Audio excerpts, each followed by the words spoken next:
Mesdames et messieurs, bonjour, je viens de sortir de la salle et si vous avez vu ma vidéo push, je viens de terminer cette séance et j'enchaîne directement avec une pensée qui trottait dans ma tête toute la séance, c'était que le plus dur, c'est toujours de commencer. Je me disais ça parce que je voyais beaucoup de débutants à la salle, beaucoup de jeunes de 15-16 ans, et il y en a un, je l'ai regardé et je lui ai dit big up parce que je le voyais, il faisait des bons mouvements, il envoyait du lourd et ça se voyait qu'il était un peu perdu et qu'il regarde souvent sur YouTube, donc je lui ai fait juste un clin d'œil pour lui dire bien wesh poteau. Et je me suis rappelé que c'est vrai que le plus dur quand tu fais quoi que ce soit, c'est de commencer. Que ce soit pour ce jeune gars, je dis jeune homme alors que j'ai 24 ans, je me prends pour un vieux. Mais bref, quand j'ai vu cet adolescent commencer ses premières séances, je me suis dit merde, c'est vrai que c'est dur de commencer quelque chose. Et je me rends compte là parce que par exemple sur ces vidéos YouTube, ça fait maintenant 1 an que j'édite. Ça me paraît moins dur qu'avant. Au début, j'avais du mal à éditer, j'aimais pas éditer, j'avais du mal à filmer, j'avais du mal à être à l'aise devant la caméra. Maintenant, c'est devenu beaucoup plus simple. À l'époque, c'était beaucoup plus dur. Quand j'ai commencé la salle, j'avais des mouvements pas coordonnés, j'écoutais des gens qui savaient pas trop comment faire les mouvements non plus, on essayait de comprendre ensemble, on essayait de faire des entraînements ensemble. Et se tenir un rythme d'entraînement était super dur.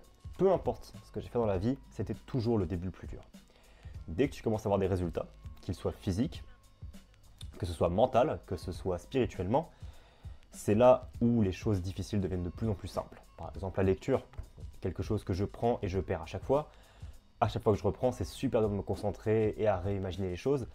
Mais une fois que j'ai pris le temps de me réadapter, qu'est-ce que j'aime lire, qu'est-ce que j'aime imaginer les choses, et je me rends compte à quel point on est abruti par nos portables.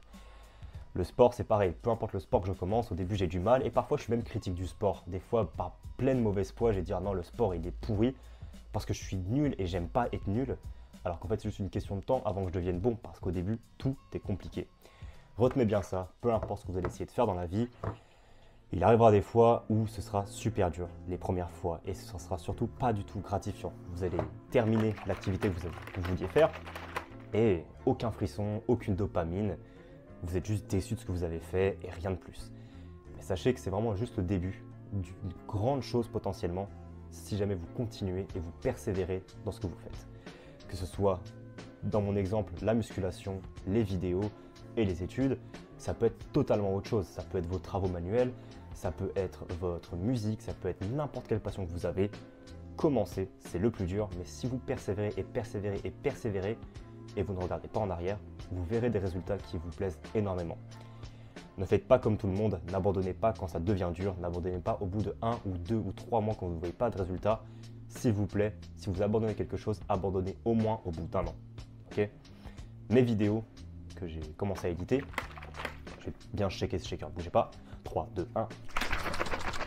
Voilà. Mes vidéos que j'ai commencé à éditer, ça fait que quelques mois que je les trouve vraiment belles. Avant ça, je les trouvais plus ou moins médiocres, voire complètement pourris. Mais j'ai jamais abandonné et maintenant, quasiment 1 an et 2 mois plus tard, je produis enfin des choses d'une qualité que j'aime énormément.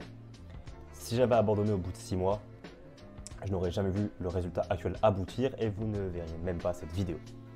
Ayez confiance en vos talents et peu importe ce que vous faites, s'il vous plaît, ne le lâchez pas pendant au moins quelques mois. Essayez de voir la différence, essayez de progresser avant de quitter quelque chose.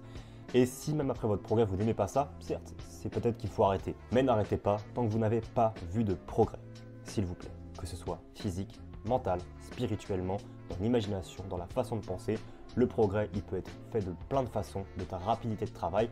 Tant que tu ne t'es pas rendu compte de ton progrès, n'abandonne pas la tâche que tu veux faire. C'est tout pour moi, je vais commencer ma journée. Bonne journée à toi et bon courage pour tous tes projets.